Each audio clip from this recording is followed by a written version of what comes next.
बेटी अचानक ससुराल से मायके में आ गई। माँ ने देखा बेटी आ गई, बहुत खुश थी। अचानक याद आ गई होगी तो मायके में आ गई। माँ का घर उसी का है। माँ ने 5-7 दिन तक अच्छी मनुहार करी। बीच बीच में माँ बेटी को देख रही थी कि इसके लाला जी का फोन आता है कि नहीं आता। माँ के मन के अंदर भाव था कि कहीं ऐसा तो नहीं कि बिना बुलाए आ गई है, लाला जी से झगड़ा हो गया हो।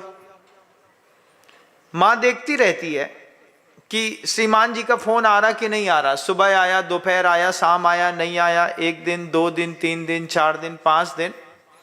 माँ लगातार अपनी बच्ची का, अपने पति से संबंध का व्यवहार देखती रहती है। बीच में बहुएं थी, परिवार के लोग और थे, तो माँ अपनी बच्ची की हर भाव पूरी करती है। हर माँ करती है।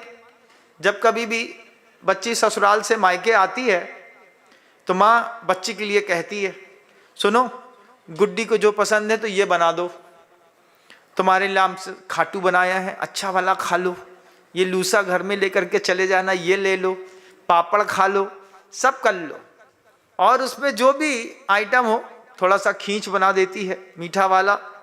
और वो क्या होता है, एक और लापसी, यहाँ की तो फेमस है। वो खाओ तो भी कुछ खाने की इच्छा ही नहीं होती है। तो उसमें जब भी बेटी आती है घर के अंदर तो माँ लग जाती है। हमारी बच्ची को सुबह ये अच्छी चीज बना दो, दोपहर ये अच्छी चीज बना दो, शाम ये अच्छी चीज बना दो। प्रवृत्ति उसके साथ लगी रहती है और अंदर ही अंदर माँ सोचती रहती है कब जाएगी। 8 दिन हो गए, 10 दिन हो गए, 15 दिन हो गए, 20 दिन हो गए। 20-25 दिन जब गुजर जाते हैं, 2-4-10 साल गुजर जाएं विवाह का, और उसके बाद लड़की 20-25 दिन, 1 महीना घर के अंदर रुक जाए, तो वही माँ जो लगातार अपनी बच्ची को अच्छा अच्छा बना करके देती है, वो ये भी चाहती है कि ये बच्ची यहां से बाहर हो जाए, यहां ना रहे। ये ऐसा विचित्र संयोग है। खाने को तो अच्छा देंगे, तुमको और जो चाहिए है वो ले लो, एक सोने की चैन चाहिए वो भी ले लो, अंगूठी चाहिए वो भी ले लो, हम सब देंगे तुमको, लेकिन तुम यहां रहो मत, तुम यहां से बाहर जाओ। 1-8 महीना गुजर जाए तो खुद ही झाड़ू लगाते लगाते पूछ लेगी, क्यों लाला जी कब आ रहे हैं, क्यों तुमको हम बजनी पड़ रहे हैं क्या यहाँ पे? नहीं, फिर भी पूछ रहे हैं लाला जी कब आएंगे। अभी नहीं आएंगे, 1 महीना और, 1 महीना और, 2 महीना में लोग क्या कहेंगे। माँ अपनी ही बच्ची से कहती है, लोग क्या कहेंगे, एक काम करो तुमको तीरथ घुमा आते हैं। तो बच्ची के साथ तीरथ लेकर निकल जाएगी, घर में नहीं रखेगी। गुरुवर ये उदाहरण दे रहे थे, और आचार्य श्री जी ने जब ये उदाहरण दिया उसके बाद हम सबसे पूछते हैं, आप लोगों ने इससे क्या सीखा? हम लोग चुप थे, कुछ नहीं बोला, किसी ने कोई कुछ नहीं बोला। गुरुवर कहते हैं यही मोक्ष मार्ग है।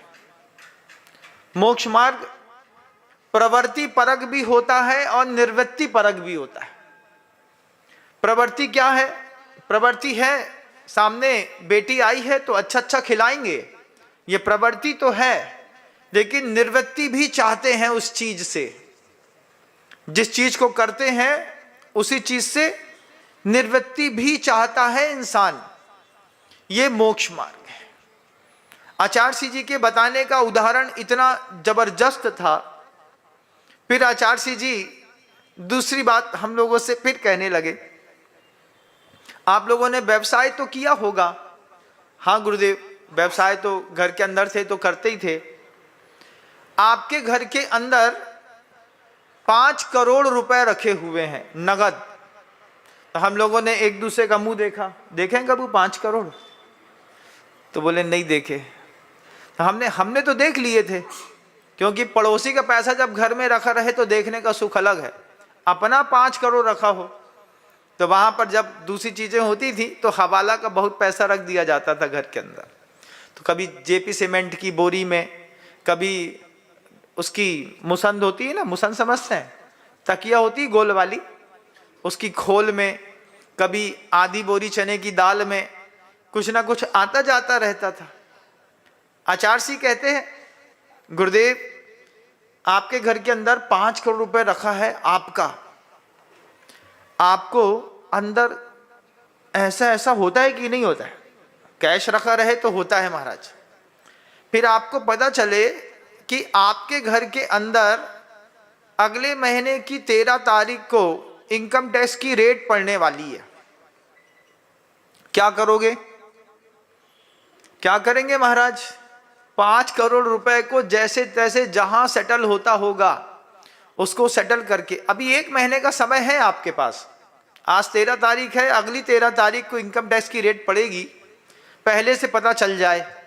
व्यापारी बहुत चतरा होता है, वो अगर पता चले कि सेल टैक्स वाले बाजार में घूम रहे हैं तो मुखिया तो अपनी दोनों तीनों खाता वही लेकर के गायब हो जाता है। बोले सेल टैक्स वाले आएंगे, हम जा रहे हैं, नौकर से बोलते तुम दुकान संभालते रहना।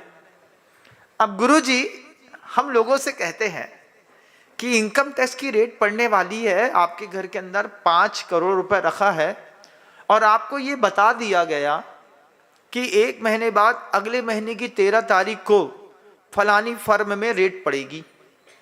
अब फलानी फर्म वाला क्या करेगा?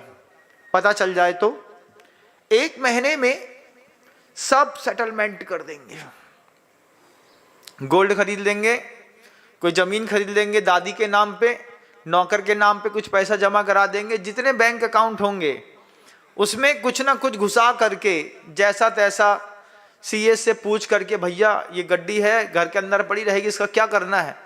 कुछ नहीं होगा तो उसको बांध बूंद करके मंदिर में धर आएंगे ऊपर। मंदिर में बर्तनों में भी कई बार कमाल की चीजें निकल जाती हैं, ऊपर रखा है, बोले मंदिर में थोड़ी इनकम टैक्स की रेट पड़ेगी, 2 महीने बाद उठा लेंगे वहां से, लेकिन घर के अंदर पैसा नहीं रखेंगे। गुरुजी कहते हैं ये आपकी पाप की आबादा काल है। उदाहरण कुछ, उपदेश कुछ। जय जिनेंद्र। अगर आपको मेरी वीडियो अच्छी लगती है तो प्लीज़ मेरे चैनल को लाइक करें, शेयर करें और सब्सक्राइब करें। Thank you.